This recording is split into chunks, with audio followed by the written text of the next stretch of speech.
So we're just expanding and expanding this reviews of things we don't know into infinity and beyond. and beyond infinity. When we get there, it's going to be really exciting, but you have to wait like at least a month for that. But we're going to get into books. Malcolm Gladwell's Outliers is his latest. I haven't read any of his stuff. Ditto.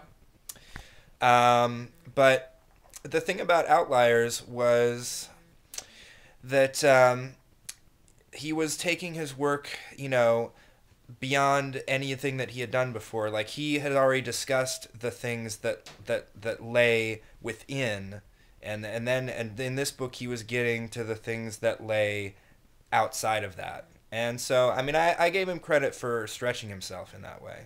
I love Gladwell. I just love him. I think everything he writes is genius. He's like a rock star.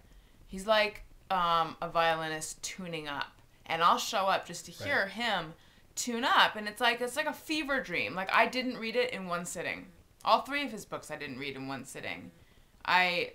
He's just amazing. And he you know what it is? It's that when I don't read his books, I see the world in a different way. Yeah.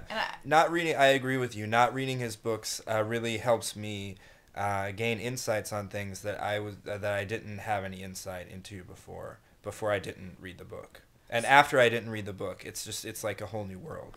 Specifically Blink, which I've not read 4 times. And like, I keep periodically not reading it. I just go back to it and I don't read it. But it really shed a lot of light on how people make decisions. Yeah, I'm already halfway through not reading Outliers a second time because I feel like with all of his books, they're so dense with information and with all of these words. Yes, a lot of words. Footnotes, which I skip just summarily on the first reading because who has the time? But yeah, when you go back through, you always notice new things, and it's like the ideas are clearer, and there are points that he makes that you just didn't see, and it's really rewarding. Or it's like you got the point the first time, but then you go back and you don't reread it, and you just realize that it exists on this whole deeper level. Like, I downloaded Tipping Point to my Kindle that I don't have, and I plan to not read it on the subway. Yes. I on the other hand, didn't buy Outliers on Audible to put on my iPod, which I don't own. Because hearing Gladwell's voice as he's making the points, it's almost like his inflection adds meaning on top of the like multiple levels of meaning in the words. Having never heard his voice, I think that he could get a lot of money as a public speaker because he's a true performer. But that you can get just from not reading his words. It's true. And as for the subject itself of Outliers, people who have extraordinary successes, I mean, I guess Could you relate? Yeah, I could, and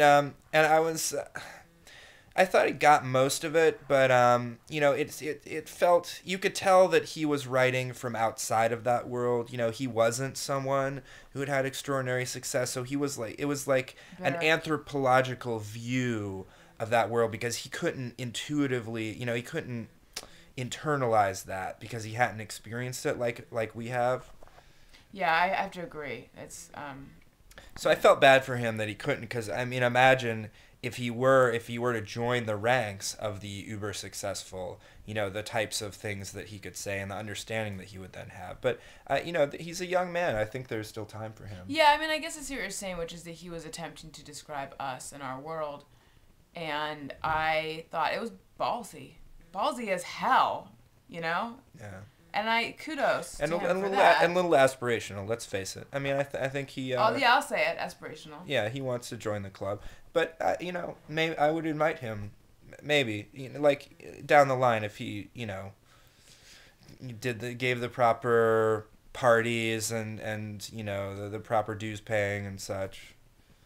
I don't want to make a promise that I can't keep, but I would consider him. Yeah. So, there you have it. Malcolm, send us a fruit basket.